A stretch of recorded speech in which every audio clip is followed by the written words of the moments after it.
Grand jury RTL Le Figaro LCI. Invité ce soir, Marine Le Pen, présidente du Front National. Le débat est dirigé par Jérôme Chapuis.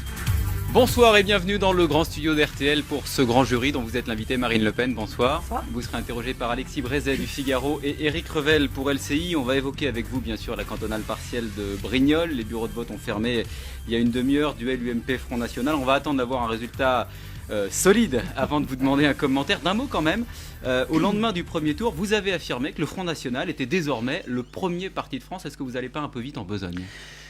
Non, d'ailleurs, je n'attendais pas les résultats pour évoquer cela. À partir du moment, entendez-moi bien, où l'ensemble des mouvements politiques qui sont nos adversaires sont obligés de se coaliser ensemble pour envisager une victoire contre le Front National, c'est donc bien que seul, ils ne pourraient pas y arriver.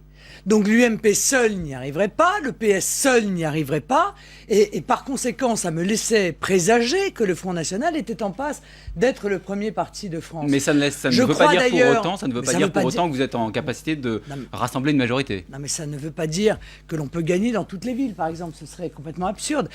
Mais cette analyse d'ailleurs a été un peu confortée, il faut bien le dire, postérieurement à cette déclaration, par ce sondage qui est intervenu et qui a démontré que l'hypothèse de l'arrivée en tête du Front National aux élections européennes était une hypothèse parfaitement crédible. Alexis Brézet. Justement, vous parlez des villes, vous dites que vous ne pourrez pas gagner dans toutes les villes, mais pourrez-vous avoir des candidats dans toutes les villes, en tout cas dans toutes les grandes villes Il y a un article du Monde de ce week-end qui dit mais finalement le Front National a le plus grand mal pour les municipales à trouver des candidats. Oui, mais je suis un peu étonné de l'absence de rigueur de ce journal qui se dit être un journal de référence, qui l'est, il faut bien le dire, de moins en moins. Bon. Car, enfin, il dit le Front National a du mal à constituer ses listes. Enfin, le Front National est le plus avancé de tous les partis politiques. L'élection est dans plus de 5 mois et les autres mouvements en sont encore à désigner leur tête de liste. Ils n'ont même pas de tête de liste. Alors, inutile de vous dire qu'ils n'ont pas de liste. Dans combien de villes nous sommes aurez-vous en des candidats train de constituer nos listes. Tout se passe bien. Merci beaucoup pour nous. Nous sommes très avancés dans cette campagne municipale par rapport à nos adversaires. Et puis, il faut quand même rappeler une chose, c'est qu'il n'y a que 3000 villes de plus de 10 000 habitants. Et là, vous aurez des listes partout dans ces villes-là ? Non, parce que nous avons pour l'instant engagé 650 têtes de liste. Mais aucun parti politique n'a des candidats partout. Il faut que vous en soyez bien conscients. Ni le PS, ni l'UMP. Et quant à toutes ces villes, ces 34 000 communes en dessous de 10 000 habitants, bien souvent, et vous le savez, ce ne sont pas des listes avec une étiquette politique. Ce sont des listes d'intérêt communal. Les étiquettes politiques sont en général réservées à des villes de plus de 10 000 habitants. Éric Revel. Marine Le Pen, parmi les décalages qu'on peut noter entre ce que vous dites et la réalité, vous avez cette semaine expliqué que dès lors que quelqu'un qualifierait le Front National d'extrême droite, vous porteriez plainte. Un député, l'un des porte-parole du Parti Socialiste, a été plus loin, semble-t-il. Il a dit le Front National est un parti national fasciste. D'abord, est-ce que vous avez... Thierry Mandon, est-ce que vous avez porté plainte contre tous ceux qui expliquent que le Front National est d'extrême droite ? Alors, Monsieur Mandon a dit le Front National est un parti national fasciste. Est-ce que vous allez porter plainte contre lui ? Monsieur Revel, je n'ai jamais dit que je poursuivrai tout le monde. Vous avez dit ici même à RTL que vous envisagiez de porter plainte. Une action. Alors contre qui ? J'ai envisagé de faire une action symbolique pour demander aux tribunaux de constater que ce terme d'extrême droite, encore une fois, est un terme militant, utilisé contre le Front National pour des raisons militantes, qu'il n'a pas du tout vocation à nous fixer sur un éventail politique de manière totalement impartiale, comme on cherche à le dire, mais en réalité de décrédibiliser, de criminaliser le vote Front National. Je prendrai un exemple et je saisirai les tribunaux en disant vous voyez bien que ce terme d'extrême droite a évolué et qu'il est utilisé aujourd'hui véritablement comme un terme péjoratif, quasiment même une injure. Je veux dire, monsieur Revel, cet exemple, vous l'avez choisi. Depuis le lundi où l'Élysée a eu entre les mains ce sondage des européennes, nous avons vu tomber sur nous un tombereau d'injures de la part de la classe politique et paradoxalement aussi de la part de la classe médiatique. Et ça permet aux Français, Marine Le peut-être, Pen. Parce que vous dites que vous allez le permettez-moi, faire, mais ça rien permet aux Français quand même de se rendre compte et d'avoir une grille de lecture. Car que des adversaires politiques nous traitent de national-fascistes, on a l'habitude, objectivement, et les électeurs du Front National, hélas, ont l'habitude aussi. Mais que des journalistes qui sont censés avoir une déontologie, et dans cette déontologie, une approche impartiale, eh bien, rentrent dans ce jeu-là, eh bien, ça permet aux Français de s'apercevoir que l'immense majorité de la classe médiatique est en réalité engagée politiquement contre le Front National. Puisque vous êtes engagé depuis un certain nombre de mois, d'années, en direction de la dédiabolisation du Front National, jusqu'à imaginer que le Front National s'appelle le Rassemblement Bleu Marine. Est-ce que, de cette façon-là, vous n'admettez pas que le Front National est un parti qui a des origines d'extrême droite, puisque vous, précisément, voulez le dédiaboliser, voire même changer de nom? Mais non, je veux qu'on arrête de dire du Front National quelque chose qui n'est pas vrai. Et je veux montrer aux Français la coalition qui existe entre la classe politique et médiatique sur ce sujet-là. Ça, c'est un grand Voilà, classique. c'est aussi clair que ça. Et je crois que la démonstration a été spectaculaire de clarté. Vous passez votre temps Voilà. à dire que la classe politique et l'UMP, le PS ne s'occupent pas des vrais problèmes. Oui. Bon. Est-ce que franchement, avec cette histoire-là d'extrême droite, pas d'extrême droite, est-ce que vous n'êtes pas l'exemple type d'une fausse question qui passionne pas les gens? C'est un peu le sexe des anges de savoir comment il faut appeler un parti. Ah, bien sûr. Bien sûr, vous nous pardonnez assez facilement le mal que vous nous faites, quoi, en quelque sorte. Mais en quoi Non, mais écoutez, permettez-moi, quand dans la même journée, on dit le Front National d'extrême droite, Brejnik, le terroriste assassin en série d'extrême droite, l'Aube dorée, les néo-nazis, le mouvement d'extrême droite, on voit bien quand même. On voit bien, mais je le dis pour le dénoncer, cher monsieur. Car si vous croyez que les Français ne voient pas cela, si vous croyez qu'ils ne sont pas conscients de la méthode qui est utilisée contre le Front National, vous vous trompez. Car ils sont particulièrement lucides et ils voient ce qui se passe. Si on veut désigner le Front National... je veux, et merci de m'avoir permis de le faire, dire, et que ce soit écrit partout, Marine Le Pen ne veut pas que le Front National soit assimilé à l'extrême droite, et en cela, je crois... Qu'est-ce qu'elle veut? Il faut dire quoi? Si on veut il faut désigner dire le Front National. Non, mais on peut pas dire... On dit le parti de quoi? Le parti Front National. Mais non, on peut pas indéfiniment dire le Front National est un parti de... Il faut bien patriote. dire Allez, patriote. D'accord, le parti patriote, c'est ça que vous voulez. Okay. Mais c'est une vraie fracture. Car aujourd'hui, vous voyez bien quand même que la vraie fracture politique, elle est entre un parti patriote, c'est-à-dire un parti qui croit en la France. Et les autres ne le sont pas, donc. Ah ben non. D'accord. Mais non, les autres partis ne croient plus en la France. Mais ils vous l'expliquent d'ailleurs, puisqu'ils sont pour une politique supranationale. Ils sont pour une structure supranationale. Ils ont d'ailleurs transféré ensemble la souveraineté de la France dans beaucoup de domaines à cette structure supranationale. Ils pensent que la France est petite, que la France c'est le passé, que c'est une structure qui ne permet plus d'assurer la sécurité des Français et leur prospérité. Par conséquent, j'aurais d'ailleurs proposé de créer un parti unique, le ROM, le Rassemblement des organisations mondialistes, car ils partagent cette idéologie mondialiste. Les autres partis ne croient plus en la France. Jean-Marc Ayrault disait cette semaine, le Front National n'aime pas la France, c'est le parti d'une France recroquevillée sur elle-même. Oui, c'est-à-dire que pour lui, la France est obligatoirement recroquevillée. C'est-à-dire qu'elle est tellement faible qu'il faut qu'elle se dilue dans une structure, si possible, européenne, et même peut-être mondialiste, puisque c'est ça leur objectif final. Eh bien, moi, je crois en la France, je crois en ses forces propres, je crois dans les Français, et je crois même que c'est la seule structure capable, en réalité, d'apporter aux Français ce qu'ils attendent. Avec ces partis qui ne croient pas en la France, va se poser au municipal la question de l'entre-deux-tours et d'éventuelles alliances avec l'un ou avec l'autre. Vous avez proposé une charte en disant nous serons prêts, si j'ai bien compris, à soutenir des candidats au municipal qui signeraient cette charte. Déjà, est-ce que vous avez eu des réponses sur cette charte? Oui, bien sûr. Nous avons des gens qui nous rejoignent sur cette charte. Vous avez des exemples? Écoutez, dernièrement à Billy Montigny, vous voyez, un responsable communiste. qui sera tête de liste Rassemblement Bleu Marine. Il y a des responsables, des anciens responsables UMP comme Adigne. Donc ça, c'est ceux qui rejoignent le Front National, ça. Et il y en aura d'autres, et qui sont sur des listes Rassemblement Bleu Marine, qui ont signé cette charte et qui montent dans le cadre des listes d'intérêt communal, sous la bannière Rassemblement Bleu Marine, avec évidemment des candidats Front National, des listes. Mais est-ce que par exemple vous soutiendrez une liste UMP ou une liste PS entre les deux tours qui déciderait de signer cette charte si vous n'étiez pas au second tour, par exemple? Ça peut arriver. Dans très peu de cas. Dans peu de cas, mais ça peut arriver. Ça va être vraiment dans très peu de cas. Il faut faire moins de 10, oui. Mais je vois pas comment quelqu'un étiqueté UMP ou PS pourrait signer cette charte, compte tenu du fait que cette charte expose des points qui sont exactement l'inverse de la politique qu'ils ont menée dans leurs municipalités respectives. Quand on regardait de près, on la Par relisait tout à l'heure exemple, avec dans Alexis. toutes les municipalités socialistes et UMP, les impôts ont augmenté de manière spectaculaire. Oui, mais s'engager à refuser toute augmentation de la fiscalité, il y a plein de candidats au municipal qui s'engagent. Ils s'engagent. Oui, non, mais excusez-moi, on ne doit pas avoir la même notion entre l'UMP, le PS et nous. Nous, s'engager, c'est s'engager. C'est-à-dire prendre une promesse que l'on tiendra. Bon, eux, manifestement, ne tiennent jamais leurs promesses, c'est devenu une habitude.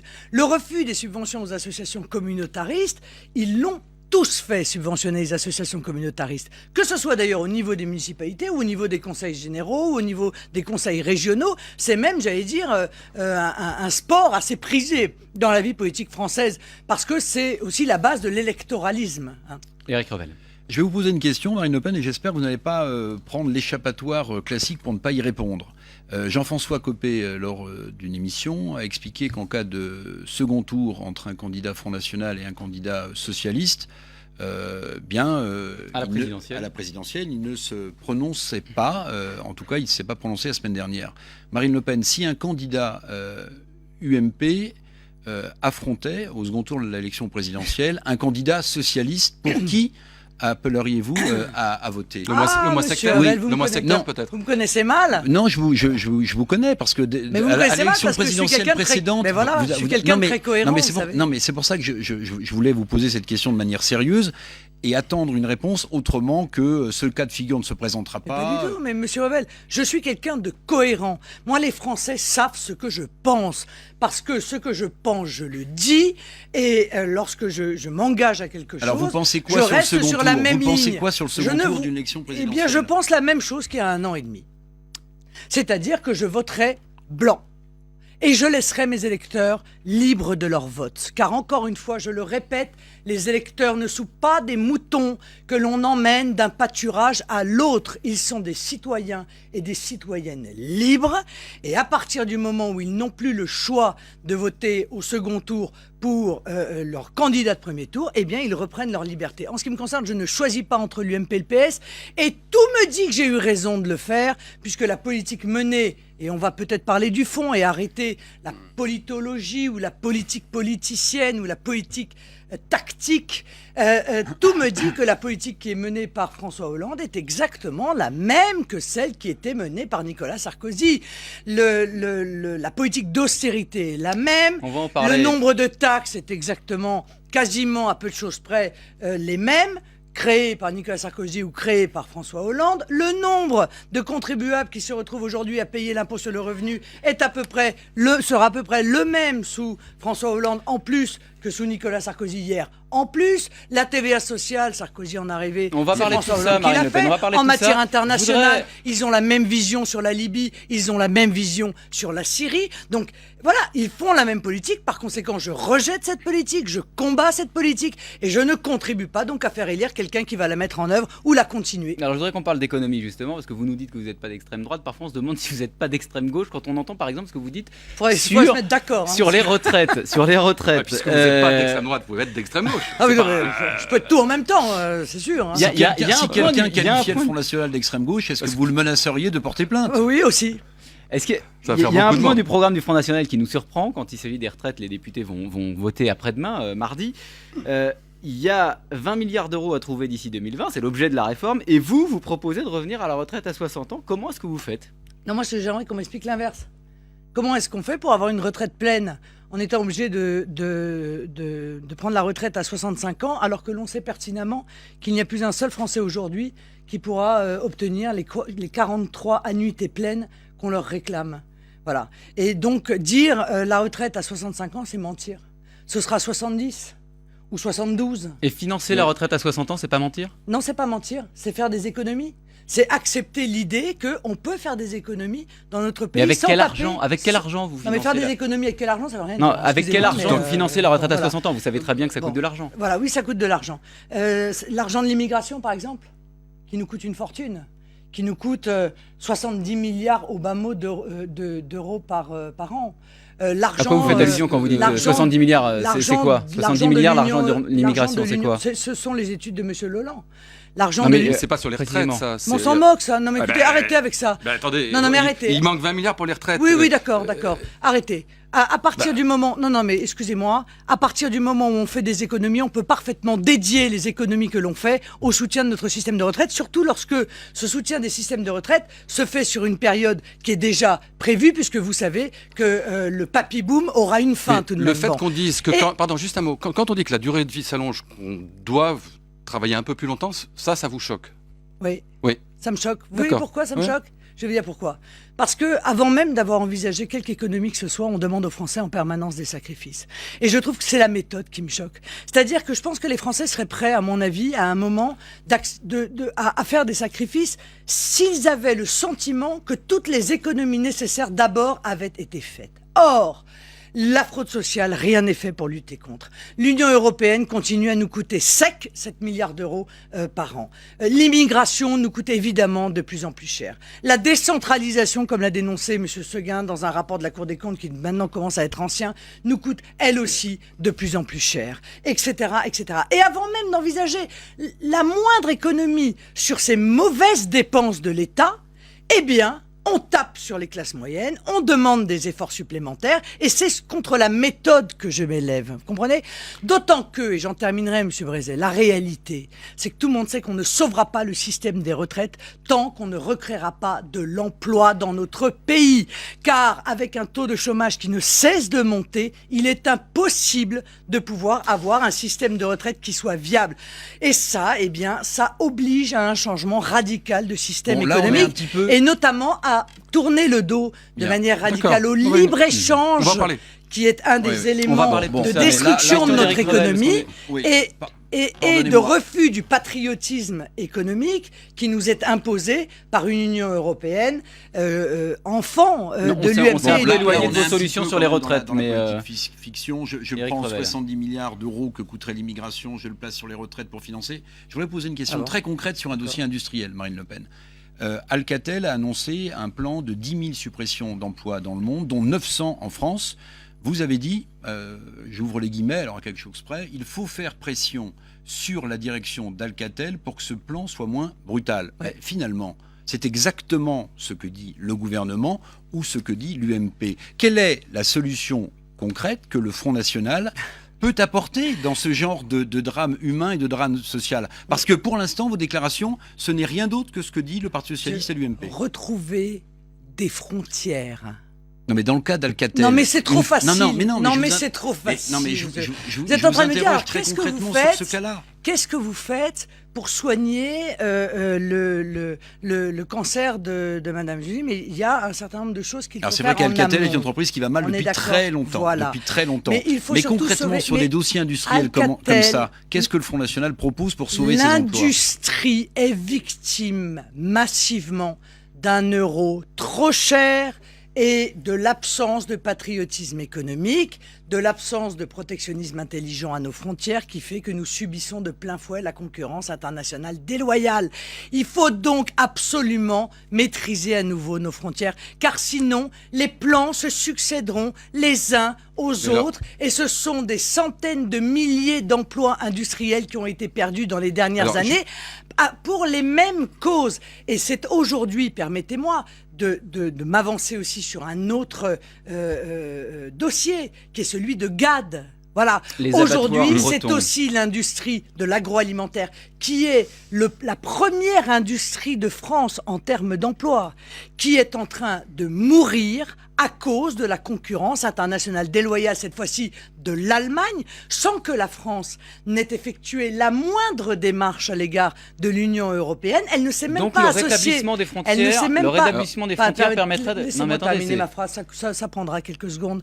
Elle ne s'est même pas associée, la France, à la plainte qui a été portée par la Belgique auprès des instances européennes contre l'Allemagne qui opère dans le domaine de la filière porcine un dumping social inouï grâce à la directive détachement. Elle ne s'est même pas, elle n'a même pas appuyé cette plainte. Attendez, Ça veut dire que l'industrie agroalimentaire va disparaître et que ces 50 000 emplois qui sont ainsi mis en cause. Le Grand Ouest va subir une augmentation massive du chômage, car dans bien des territoires ruraux, l'industrie agroalimentaire est un des seuls Vous avez mis en débouchés cause industriels. l'euro-fort, pardonnez-moi, vous avez mis Oui. en cause l'euro-fort à l'instant. Est-ce que, au fait, le Front National est toujours pour que la France sorte de la zone euro et rétablisse le franc? Le Front National est pour que nous organisions la sortie concertée de l'euro avant que celui-ci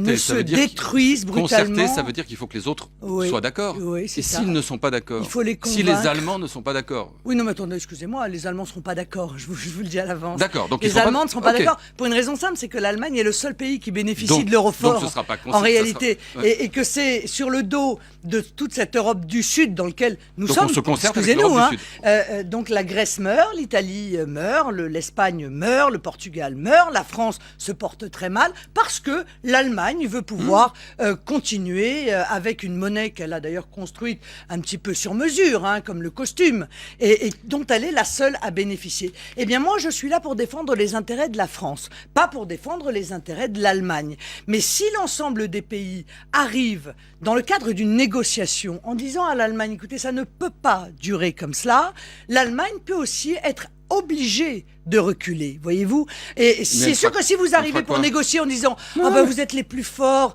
et on n'y arrivera jamais et on comprend bien que vous nous imposiez tous vos dictats, votre négociation elle Et s'arrêtera assez rapidement. comment on paie à ce moment-là, si on sort de l'euro, comment on paie les intérêts de notre dette qui est libérée en euros, avec un franc qui sera dévalué, puisque c'est le but du jeu, c'est de dévaluer pour regagner de la compétitivité. Moi, ce que j'aimerais de temps en temps, c'est ne pas voir toujours les mêmes économistes sur les plateaux de télévision Non, mais là, et c'est sur pas- les plateaux là, de radio. attendez, là, Voilà, c'est- ça, vous voyez, regardez comment on fait. Alors je dis pour Voilà. ceux qui n'ont pas l'image, les Les scénarios... scénarios de dissolution de l'euro.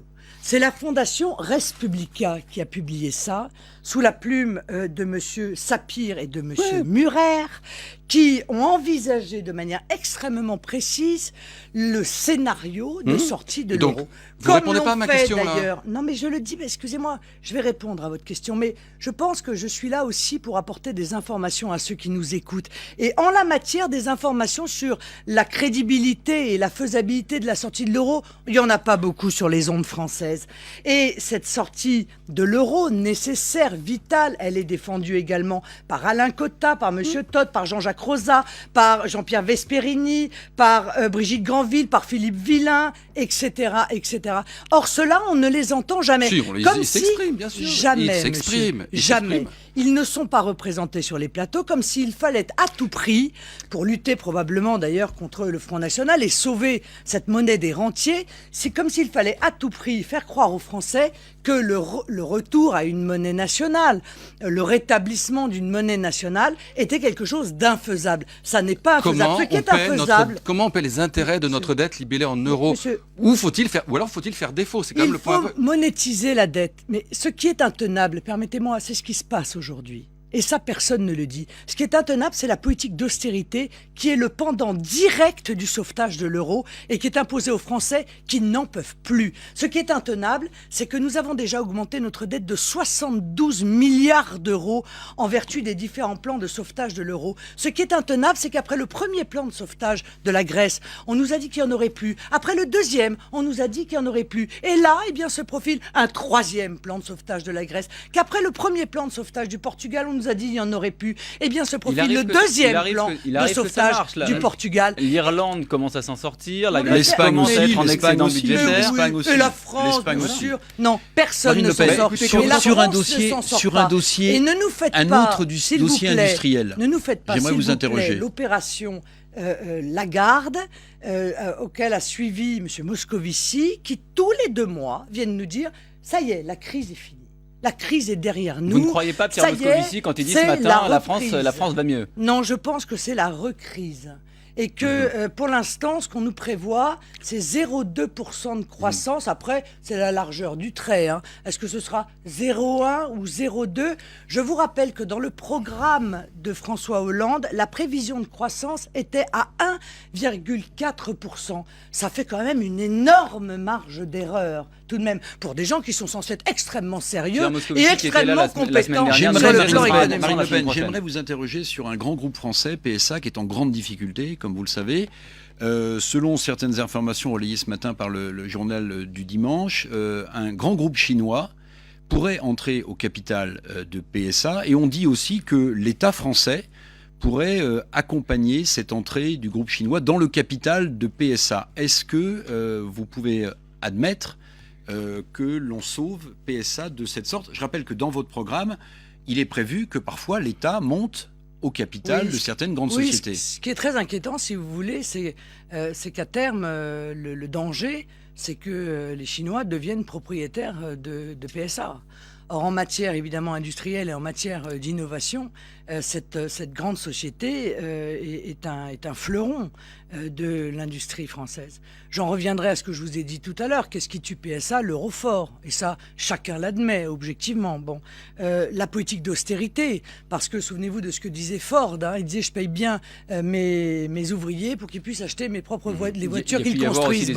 Aujourd'hui, on s'en sort mieux que Peugeot. Oui, il y a eu par exemple une erreur stratégique. Ça a été peut-être de se soumettre aux exigences de General Motors, qui, lorsqu'il est entré au capital, a exigé, par exemple, d'arrêter les exportations vers l'Iran. Ça a été une erreur. Donc, pour sauver PSA majeure, qui brûle du cash énormément chaque semaine, vous préconisez quoi? Une montée de l'État français au capital de PSA? Lorsque vous écoutez les spécialistes de PSA, lorsque vous écoutez d'ailleurs certains salariés, ils vous disent une des grosses erreurs, ça a été la perte évidemment de ce marché iranien qui a mis un coup extrêmement sévère aux résultats de PSA. Une fois de plus, on s'est soumis. Une fois de plus, on s'est soumis. Et une fois de plus, on paye très lourdement la facture. Je voudrais revenir sur la boutade de Jérôme en début, qui était de vous demander si vous étiez d'extrême gauche, et qui n'est peut-être pas à ce point une boutade. On a connu un Front National qui était libéral, anti-étatiste, anti-fonctionnaire, anti-dépenses publiques. C'est pas du tout votre discours aujourd'hui. Est-ce que vous assumez de ce point de vue un tournant? C'est la vie qui a changé, monsieur. C'est la politique qui a changé. Ce sont les frontières qui ont changé. Lorsque le danger, c'était le socialisme et le communisme. Bon. Lorsque la grosse inquiétude, c'était est-ce que l'on va terminer comme l'Union soviétique? Il est évident que la situation n'était pas du tout la même qu'aujourd'hui où le danger, il est mondialiste. Le danger, c'est le libre-échange aujourd'hui. Le danger, c'est l'ultralibéralisme. Ça n'est pas... c'est une forme d'Union soviétique, c'est une forme de totalitarisme. Le danger, c'est la dépense publique. Bah si, on pourrait le dire aussi. Non, mais le danger aujourd'hui, c'est l'ultralibéralisme. Il n'y a pas si l'ultralibéralisme. longtemps, le Front National le disait. Le danger... Vous ne le dites plus. Non mais monsieur, avant, il n'y avait pas de mondialisation. Avant, la France avait des frontières. Avant, elle avait une politique économique. Avant, l'État jouait son rôle. Aujourd'hui, moi, je plaide pour le retour de l'État stratège. J'ai d'ailleurs entendu ça dans la bouche des socialistes. Vous voyez, par capillarité, ils finissent de temps en temps par avoir des éclairs de bon sens. Ils ne les mettent pas en pratique.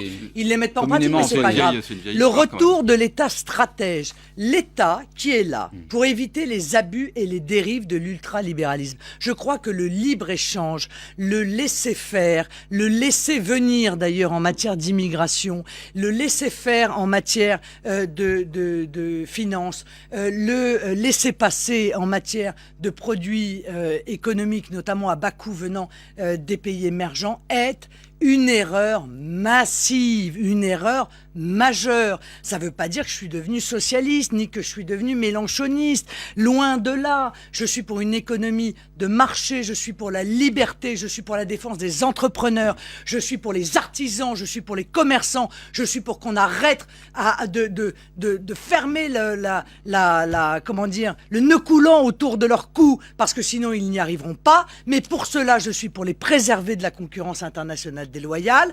Pour cela, je suis pour lutter contre tout ce qui fait augmenter le chômage et qui est la cause de l'augmentation du coût du travail. Car ce qu'on ne dit jamais non plus, c'est que le coût du travail en France est la conséquence d'abord de la généralisation d'un système de protection sociale que l'on n'a pas, contrairement à ce qu'il aurait fallu faire, réservé aux Français, et par évidemment l'augmentation massive du chômage dans notre pays. On va marquer une pause, Marine Le Pen, dans ce grand jury. On va laisser passer les informations. On se retrouve dans quelques instants.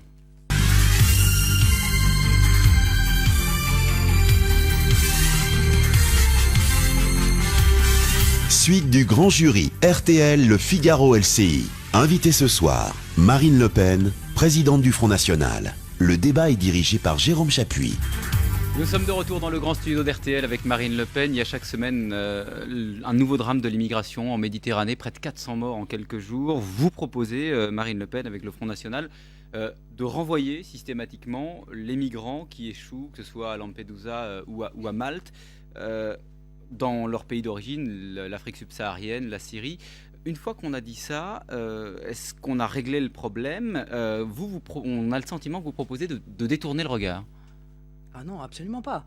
Détourner le regard, c'est détourner le regard de ceux qui tentent leur vie, au risque, comme on l'a vu, de la perdre, parce qu'ils savent qu'à partir du moment où ils auront posé le pied en territoire européen, ils pourront se glisser et rester.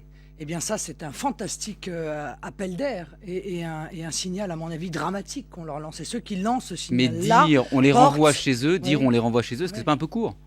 Non, c'est pas un peu court, non. Non, c'est pas un peu court. Car c'est une politique dissuasive d'immigration. Le problème, c'est qu'encore une fois, tant que vous laissez penser à ces hommes et à ces femmes qu'ils ont la possibilité d'obtenir des papiers, d'être régularisés, à partir du moment où ils auront réussi à sauver leur vie en traversant, au risque d'ailleurs qu'une grande partie la perde, eh bien, vous lancez un signal à des centaines de milliers d'autres. Quand je suis allée à Lampedusa il y a quelques mois et j'ai dit, vous savez, ça va se multiplier. On m'a dit, oh là là, les paranoïaques, n'importe quoi, comme d'habitude. Bon, moyennant quoi, ça se multiplie. Et ça se multiplie d'autant plus qu'il faut bien le dire, on est allé assez consciencieusement déstabiliser un certain nombre de pays, presque directement, comme ça a été le cas en Libye et en Syrie. Comme Alexis M. Marini, le sénateur UMP, que finalement c'était mieux du temps de Kadhafi et qu'on peut regretter Kadhafi. Non, je dirais pas ça. Je dirais que je suis lassé, je veux dire, M. Brézé, de l'hypocrisie de la classe politique française. Car tout le monde savait que l'Italie avait passé des accords avec M. Kadhafi pour éviter l'immigration clandestine vers l'Italie. Et cela avec la bénédiction de l'Union européenne. Alors aujourd'hui, faire mine de s'en scandaliser, c'est être profondément hypocrite. Là, vous parlez Moi, des j'avais causes, proposé il y a déjà mais les plusieurs... solutions aujourd'hui. Oui, mais... Non, mais ce qui est passé est passé. Aujourd'hui, qu'est-ce qu'on fait ? Oui, alors aujourd'hui, qu'est-ce qu'on fait ? J'allais y venir. Vous voyez, les grands esprits se rencontrent en quelque sorte. Allez-y. Donc j'avais proposé, et je continue à proposer, car je suis cohérente avec moi-même. Je pense qu'il faut passer des accords entre les différents pays, ne pas compter sur l'Union européenne qui est incapable dans ce domaine comme elle l'est dans beaucoup d'autres. Il faut mettre en accord avec l'Italie et avec l'Espagne des bateaux en commun pour pouvoir arraisonner ces bateaux de migrants, d'abord pour les mettre en sécurité, permettez-moi, parce que et pour les soigner et pour leur donner de l'eau et à manger et effectivement l'idée du couloir humanitaire maritime les ramener, n'est pas une mauvaise, pas une mauvaise idée de ce point de vue. C'est pas du tout une mauvaise idée. Sauf que moi, je suis totalement en désaccord sur la destination. Je pense qu'évidemment, il ne faut pas les amener en Europe. Car si vous les amenez en Europe, eh bien, ils seront suivis, encore une fois, par des milliers ou des centaines de milliers d'autres qui tenteront leur chance. Par une meilleure coordination au niveau européen. Je pense que c'est une meilleure coordination entre pays, entre nations. Parce que ça va être l'objet du Conseil européen du 24 et 25 novembre. Mais j'ai envie de vous dire que franchement, les Pays-Bas, ils sont à mon avis pas hyper concernés par le problème. Que la Suède ne se sent pas extrêmement mais aujourd'hui, vous négociez avec qui par le problème. En Syrie, comment vous faites pour dissuader les gens de partir de Syrie aujourd'hui Vous pouvez négocier tant que vous voulez avec la Syrie. La politique dissuasive d'immigration, celle qui consiste à couper l'intégralité de ce qui fait venir ces gens en France. Mais ça, c'est pas des négociations d'État-État. C'est de les dissuader de venir. C'est pas une négociation d'État-État. Vous aurez beau mettre des bateaux, vous aurez beau avoir des frontières, si vous continuez à les attirer par une scolarisation gratuite pour leurs enfants, Mais par ça n'a la rien. prise en charge de leur intégrale de leur santé, par un logement social mis à leur disposition, par le RSA, La personne qui etc. fuit la Syrie Eh bien, ne les pense gens pas nécessairement viendront- au RSA et au logement Mais social. bien, vous vous pardon. trompez complètement, monsieur. Et je vous conseille vivement d'aller à Lampedusa pour discuter Marine Le avec Pen. tous les Non, jeunes mais hommes je- que j'y ai vus, moi, qui avaient tous entre 20 et 25 ans, et dont, pour l'immense majorité, la destination était la France. Car le fait que la France est le pays le plus attractif sur le plan européen est évidemment connu mais de de Je vais vous Syrie, dire ces... une chose, la Syrie, semaine on a dernière, évidemment il y a des connu de Syriens ces qui ne voulaient pas filières. rester en France et qui voulaient partir en Grande-Bretagne. Ah oui, il y en a précisément. aussi, c'est vrai. Et d'ailleurs, ils sont amassés. On en remercie le gouvernement, d'ailleurs socialiste, à la suite du Non, gouvernement sarkozyste, dans le Pas-de-Calais, hein, où Calais, eh bien, est devenue une ville où il y a des Non, clandestins je dis ça parce que tous ça les va à 3 l'encontre mètres. de votre argument tous selon les- lequel ce tous sont les les- aides sociales qui tous qui- les qui 3 feraient- mètres, voilà. Mais ce n'est pas parce qu'un certain nombre veulent aller en Grande-Bretagne qu'un certain nombre ne restent pas en France, voyez-vous. Il y en a énormément. Je vous signale, pour votre information, que le droit d'asile, par exemple, a augmenté de 75% dans les 5 dernières années en France. 75% d'augmentation. Eh bien ça, c'est parce que le signal est lancé que ce droit, en réalité, peut être détourné de sa vocation première. Aujourd'hui, on considère comme devant justifier l'asile des réfugiés sanitaires, c'est-à-dire ceux qui n'ont pas accès à un hôpital ou à des l'Érythrée, soins. L'Érythrée, c'est pas de la rigolade, hein, quand même. Non mais d'accord, oui, l'Érythrée, c'est pas de la rigolade, oui. Oui, je suis bien d'accord avec vous. Ce sont d'ailleurs en grande partie des forces islamistes qui mènent la terreur. Les mêmes forces Oui, islamistes, absolument. Et monsieur donc les gens Brézet, qui les fuient, les mêmes non, mais forces, les gens les fuient. monsieur, donc eux, c'est Marine sauver Le leur Pen. peau quand même. Hein. les mêmes forces islamistes que l'on a contribué à mettre au pouvoir en Libye et que l'on contribue aujourd'hui à mettre au pouvoir en Syrie. Ça veut dire quoi? Ça veut dire que ceux qui nous gouvernent, eh bien, sont des incompétents. Voilà, c'est aussi simple que cela. Qu'en matière internationale et en matière de géopolitique, ils ont fait Marine Le Pen, exactement j'aimerais- l'inverse de j'aimerais ce vous qu'il poser fallait une faire. question Ils ont sur- renforcé l'islamiste, sur ils ont renforcé donc la l'immigration.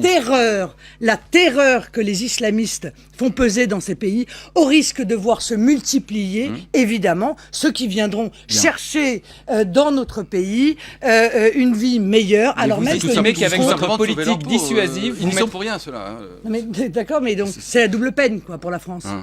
C'est-à-dire que c'est la double peine. Non seulement nous envoyons nos soldats là-bas, ou nous envoyons des armes pour aider les islamistes à arriver au pouvoir, et après, il faut que nous récupérions sur le territoire national l'ensemble de ceux qui sont terrorisés au sens premier du terme par les islamistes. Eh bien, monsieur Brézé, nous ne pouvons pas le faire. Mais- Voilà, moi j'aimerais pouvoir le faire, bien sûr. Oh, mais tout le monde aimerait pouvoir être généreux. Nous ne pouvons pas le faire. Et la première obligation d'un responsable politique, il va à son propre peuple. Et moi j'entends d'abord les souffrances du peuple français avant les souffrances de tous les autres peuples. Parce que charité bien Mais ordonnée comment vous les commence par dissuadez de venir? soi-même. C'est ça la difficulté. Eh bien, on leur dit ne venez plus, Mais vous oui, mais ils viendront quand n'obtiendrez... même, c'est ça. Non, monsieur Brézé, vous n'obtiendrez prendre un plus exemple très précis. rien. Je demanderai donc la suppression du Si droit c'est du possible. sol. Je demanderai l'arrêt de la scolarisation des enfants de clandestins. Je demanderai l'arrêt des logements sociaux pour les clandestins et de tous les logements d'urgence qui leur sont accordés, comme c'est le cas pour les Roms de manière massive. Et avec cela, je vous mettez demanderai fin à que la les pression clandestins migratoire ne énorme. bénéficient Et d'aucune avec aide cela, vous sociale mettez de fin à quelque la sorte. pression migratoire. Mais oui, monsieur, oui, oui. Ça s'appelle la dissuasion. Tout à fait. Oui. Vous verrez que En ça se Italie, sera Marine très Le Pen. vite. Ça se sera très vite.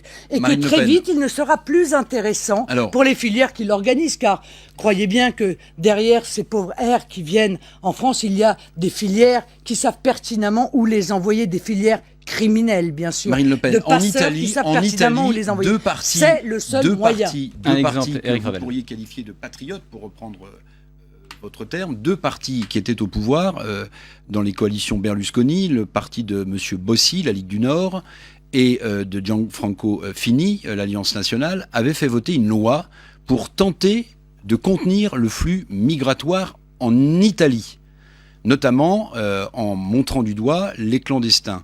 Résultat, beaucoup de pêcheurs qui auraient pu récupérer ces pauvres gens qui étaient à la mer ne l'ont pas fait, disent-ils, parce qu'ils tombaient sous le coup de cette loi. Alors vous n'êtes pas comptable des décisions des partis patriotes italiens. Ce que je veux dire, Merci. c'est que on comprend bien à l'énoncé de cette loi que je viens de Mais ça rappeler n'a rien à qu'il n'y a voir, aucune monsieur. solution Monsieur, non. facile, qu'il n'y a aucune mais écoutez, solution d'accord. où il suffirait de claquer D'accord. des Mais doigts en pour que le l'occurrence, flux s'arrête. Pour l'instant, d'abord, ça n'est pas du tout le sens de la politique que je veux mener.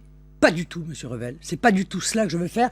Et à chaque fois, je vous signale, nous avons été amenés à rappeler, merci de me permettre de le rappeler à nouveau, que nous n'en voulons pas aux immigrés, ni même d'ailleurs aux clandestins. Nous en voulons à ces politiques qui les font venir justement par les appels d'air multiples qui sont effectués et qui sont mis en œuvre en France depuis plus de 30 ans. Aucune autre politique n'a été tentée en France. Moi, je propose de mettre en œuvre cette politique de dissuasion.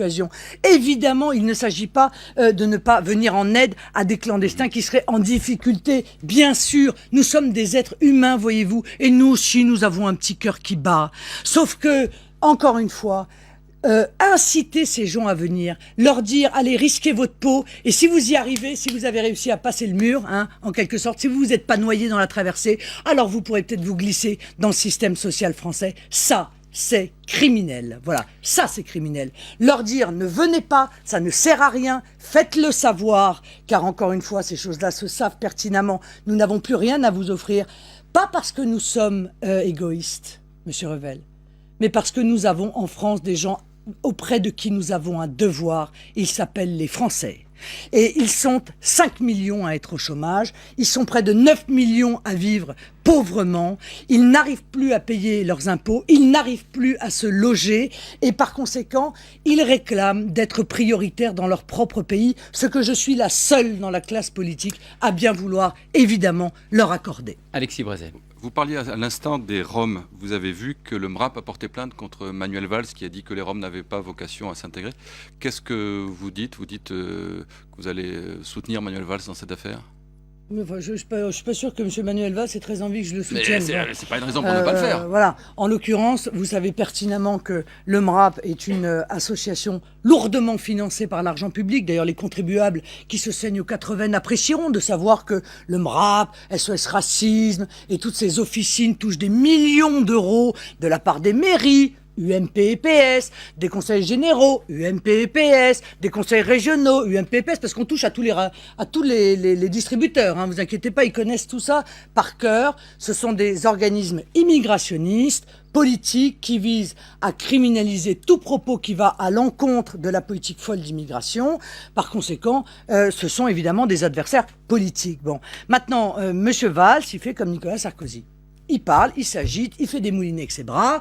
Tout ça, c'est très bien. Il n'y a qu'un malheur, c'est qu'il est le responsable, lui et sa formation politique, de la multiplication des Roms dans notre pays, comme l'est l'UMP, pour une raison simple. Ils ont voté ensemble l'entrée de la Roumanie et de la Bulgarie dans l'Union européenne.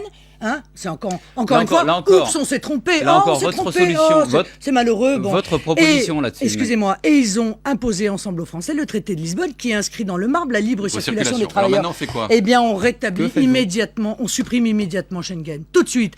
Non, c'est le problème, c'est Lisbonne, c'est pas Schengen. Schengen, c'est les frontières extérieures.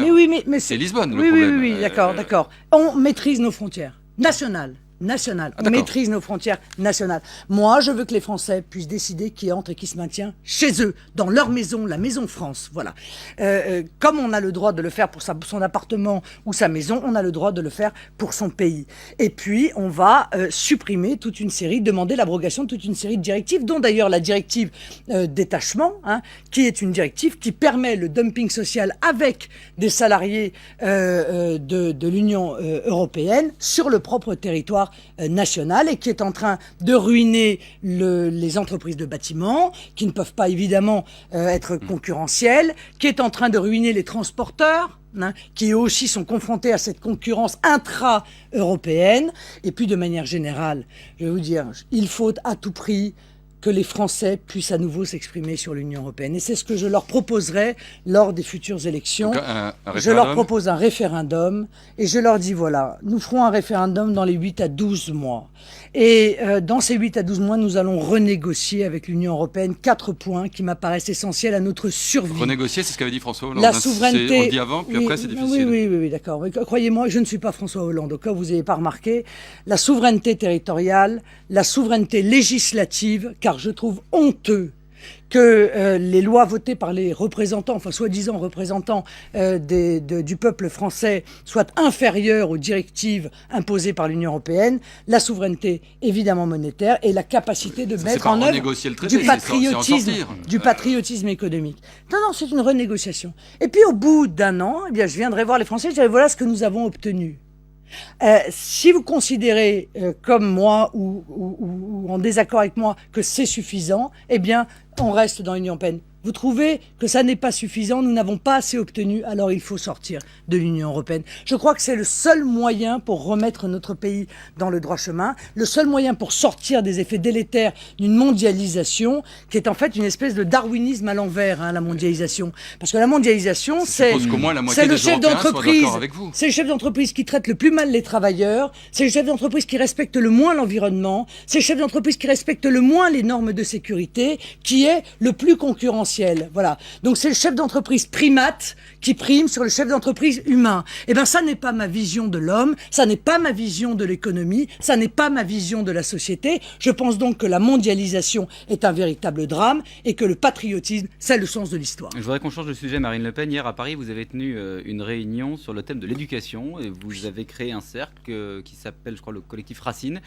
Quel est le but? Est-ce que c'est de porter un message sur l'école ou est-ce que vous espérez séduire les enseignants qui, c'est peu de le dire, jusqu'à présent ne font pas partie de votre public privilégié? Les deux.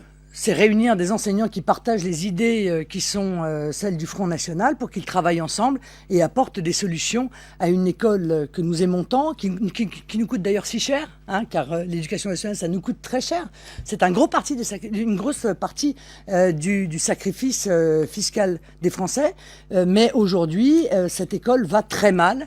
Elle est abîmée par le communautarisme. Elle a oublié qu'elle était là pour transmettre les savoirs. Et vous croyez que les enseignants vous entendent?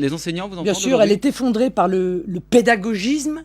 Et surtout, elle est fragilisée par l'insécurité que subissent évidemment les élèves, mais aussi les professeurs. Et je crois qu'il y a beaucoup de professeurs qui sont en train de se rendre compte que la voie du bon sens, est la bonne voie. Hier, ils n'étaient pas très nombreux, paraît-il, à Paris. Oui, écoutez, si vous tirez vos informations du Nouvel Obs, c'est sûr que, évidemment, vous allez avoir des journalistes militants de gauche qui vont dire « Ah bah non, il n'y avait pas beaucoup de... » Moi, je peux vous dire, et on le verra lors des futurs colloques, et peut-être même lors des futures élections, que de plus en plus de professeurs, que ce soit d'ailleurs du primaire jusqu'à l'universitaire, de plus en plus de professeurs nous rejoignent. Et dans ce collectif Racine, il y a d'ailleurs un certain nombre de professeurs qui en sont les animateurs et qui viennent de la gauche, qui n'étaient pas au Front National. Mais qu'est-ce qui fait qu'aujourd'hui, Marine Le Pen, le Front National s'intéresse aux professeurs et aux enseignants? En 2009, Jean-Marie Le Pen expliquait que les enseignants étaient une racaille, les profs étaient crassouillards et fumaient du shit en classe. Vous avez lu ça dans quoi? Le Monde, là, je pense, non? Non, on a retrouvé la vidéo sur Internet. C'était en 2009. Il lui arrivait d'ironiser sur les professeurs. Oui, c'est vrai. Voilà, on parlait du virage libéral en économie. Il y a peut-être eu un virage aussi avec vous sur cette question. Incontestablement, je pense qu'il était très en désaccord avec la mainmise de syndicats d'ultra-gauche, d'extrême gauche, on peut dire. Parce que l'extrême gauche, ça fait gauchiste. Sur l'éducation nationale. Mais je crois qu'encore une fois, beaucoup de professeurs se détournent de ces syndicats et beaucoup même de ces membres de ces syndicats se rendent compte qu'on les a menés sur une pente glissante où aujourd'hui, on n'a plus envie d'être professeur parce qu'on a peur quand on va en classe. Ça, c'est juste tout bêtement ça parfois. On a peur quand on va en classe. On demande aux professeurs de mettre en place, encore une fois, du pédagogisme qui apparaît objectivement délirant à n'importe quel prof normalement constitué, à n'importe quel d'ailleurs parent d'élève, dont je suis. Et on se rend compte que, sans être tourné par le passé, car c'est pas l'objectif du collectif Racine, que en revanche il y a des méthodes qui fonctionnent. La méthode syllabique, ça marche assez bien, c'est vrai. C'est vrai que ça marche assez bien, et qu'en tout cas la méthode globale qui a été testée sur les pauvres cobayes qui ont été nos enfants, ont donné des résultats dramatiques, puisqu'une part de plus en plus importante des enfants enfants arrivent en 6e sans savoir ni écrire, ni parler correctement le français. Et que notre école, qui nous coûte si cher, et qui était une des meilleures du monde, car il faut le rappeler quand même, eh bien, est en train de s'effondrer dans les classements internationaux. Dans tous ces mots qui accablent l'école, vous citez notamment le collège unique. Il en a un dont je ne crois pas que vous parliez, c'est le temps de travail des profs. Est-ce que pour vous c'est un problème? Ça avait été évoqué en son temps par Ségolène Royal, ça lui avait valu plein d'ennuis. Est-ce que vous pensez qu'il y a un problème de temps de travail en classe des professeurs? Je pense qu'il faut que les professeurs soient professeurs. Voilà. Il faut qu'ils soient tous professeurs. Ouais. Voilà. Vous voyez ce que je veux dire? Non, vous allez nous le dire. Non, parce qu'il y en a énormément qui font autre chose. Hein. Ils font du syndicalisme, ils font beaucoup de choses. Je pense qu'il faut tous qu'ils soient professeurs. Et s'ils étaient tous professeurs, objectivement, ça marcherait très bien. Mais encore une fois, le problème du nombre, par exemple, de professeurs est, à mon avis, un faux problème. Car la réalité, c'est que si on laisse l'école dans le chaos, dans l'indiscipline, dans l'insécurité ambiante, alors vous ne mettrez que 3 élèves, mais vous n'arriverez toujours pas à les tenir, car un professeur est là pour transmettre son savoir. Il n'est pas policier, il n'est pas surveillant, il n'est pas psychologue, il n'est pas psychiatre même, et il n'est pas juge d'instruction. Voilà. Et donc, tant qu'on ne lui donnera pas la possibilité de faire ce qu'il sait faire, et bien souvent bien faire, c'est-à-dire transmettre le savoir dans des conditions de calme, voilà, eh bien, on ne réglera pas le problème de l'école, entre autres. Je voudrais avoir votre sentiment sur, contre le collège unique. Un événement qui va être célébré notamment par la gauche dans les prochains mois, puisque mardi prochain, ce sera le 30e anniversaire de la Marche des Beurs, qui a été initiée en 1983 après des émeutes à Vénissieux. C'est un événement qui a beaucoup compté pour toute une génération de l'immigration maghrébine. 30 ans après, quel regard surtout pour les socialistes. Oui, mais vous 30 ans après, vous portez quel regard sur cet événement? La Marche des Beurs, ça a été le début de la création communautariste à visée électoraliste. Hein, voilà. Je pense que c'était une catastrophe. C'était d'ailleurs très anti-républicain. Il s'agissait de renvoyer les gens à leurs origines. Ça a contribué, je pense, à la disparition de l'assimilation à la française. Et ça, le Parti socialiste en porte évidemment une très lourde responsabilité. On a catégorisé les gens, on les a marqués en quelque sorte en fonction de leur origine. Et d'ailleurs, il y a eu des conséquences très lourdes, hein, puisque même à l'école, puisqu'on parlait de l'école, même à l'école, on a appliqué cette politique anti-républicaine. C'est ainsi qu'aux élèves, on demande s'ils veulent prendre des cours de langue ou de culture d'origine. Au lieu de faire de l'école le creuset républicain où justement il n'y a pas de différence, et c'est pour ça que ça marche, pour pouvoir assimiler tout le monde, on a renvoyé ces enfants, même en primaire, immédiatement à leur origine. Vous venez de dénoncer, Marine Le Pen, la catégorisation que pour vous représentait cette Marche des Beurs. Est-ce que vous vous souvenez des affiches du Front National de l'époque? Non, mais vous allez me le rappeler, parce que vous qui avez une bonne... 3 millions de chômeurs, c'était en 74, 3 millions d'immigrés. Non, c'était en 74. Est-ce qu'aujourd'hui, vous pensez que vous pourriez utiliser le même type de slogan, puisque le chômage ne cesse, vous l'avez rappelé tout à l'heure, de monter dans notre pays? Alors, je vais vous répondre. Mais avant, je voudrais que vous demandiez à M. Laurent s'il referait les affiches de Marchais, produire français avec des Français. Par exemple, non, mais parce ça, que c'était les affiches du Parti communiste français. Du Parti communiste, oui, bien sûr. Non, mais c'est juste comme ça. Bon, il s'agissait là d'un slogan. Un slogan, c'est toujours réducteur, M. Revel, c'est vrai. Mais c'était pour expliquer qu'il y avait évidemment un lien entre l'immigration et la mise en concurrence, en quelque sorte, d'une main-d'œuvre étrangère. Dans le but de peser à la baisse, ça existe, dans le but de peser à la baisse sur les salaires. C'est comme ça, par exemple, le père de Madame Parisot faisait venir des charters entiers de Marocains pour peser à la baisse sur le travail manuel. Nous en subissons encore aujourd'hui les conséquences, puisque les mêmes causes entraînant les mêmes effets, l'utilisation de l'immigration... Oui, non, mais j'assume tout ce que je dis, vous inquiétez pas. L'utilisation de l'immigration est évidemment dans un but économique. Mais est-ce qu'il y a un lien aujourd'hui entre la montée du chômage et l'immigration? Ben oui, bien sûr. C'est évident, monsieur Revel. Enfin, monsieur Revel. À partir du moment où vous accueillez 200 000 personnes légalement par an et qu'il y a 5 millions de chômeurs, que deviennent ces gens? Ils deviennent des chômeurs. Nous importons donc des chômeurs. Voilà, nous importons des chômeurs. Donc, tous ceux qui viennent et qui n'ont pas d'emploi, parce qu'il n'y a pas d'emploi en France, sauf à ce que vous me disiez qu'il y a une préférence étrangère, et qu'ils arrivent à trouver un travail plus vite ou plus facilement que les Français, ce qui serait encore peut-être plus inquiétant que le constat que je fais. Mais sinon, eh bien, ils rentrent dans les statistiques du chômage. Évidemment, ils sont amenés à réclamer, compte tenu de la générosité française, des aides sociales, la prise en charge de leur logement, de leur survie, hein, bien souvent, et ils contribuent donc à alimenter les chiffres du chômage. C'est une évidence. Très rapidement, Juste alors, un mot, question juste un d'Alexis mot qui n'a Brézet rien à voir. pour, Vous feriez entrer qui au Panthéon, puisque c'est un grand débat? Olympe de Gouges, Germaine Tillon, Louise Michel? Eh bien, Olympe de Gouges, pourquoi pas? Ah bah c'est Pourquoi une pas? réponse. Vous savez que Olympe de Gouges, elle a cette caractéristique qu'elle a été la première à inventer l'affichage politique. C'est elle qui a eu l'idée de faire des affiches et de les coller sur les murs. Bon, moi j'ai proposé Nicole Mangin. Nicole Mangin, puisqu'on arrive au centenaire de la Première Guerre mondiale, Nicole Mangin, qui était une femme médecin de l'armée française, qui a été mobilisée alors qu'on croyait que c'était un homme, et qui est arrivée, et c'était une femme, et elle a un parcours absolument extraordinaire, et elle est fondatrice d'ailleurs de la Ligue internationale contre le cancer. Je trouve qu'elle n'a pas été récompensée à la hauteur de l'engagement qui fut le sien. On va en rester là, Marine Le Pen. Merci. Je ne vous ai pas posé la question de Brignoles, tout simplement parce qu'on n'a pas les résultats. À ce stade, ils sont extrêmement serrés. Légère avance pour le Front National, nous dit-on. On verra si ça se confirme une fois les résultats définitifs connus. Merci d'avoir été l'invité du grand jury.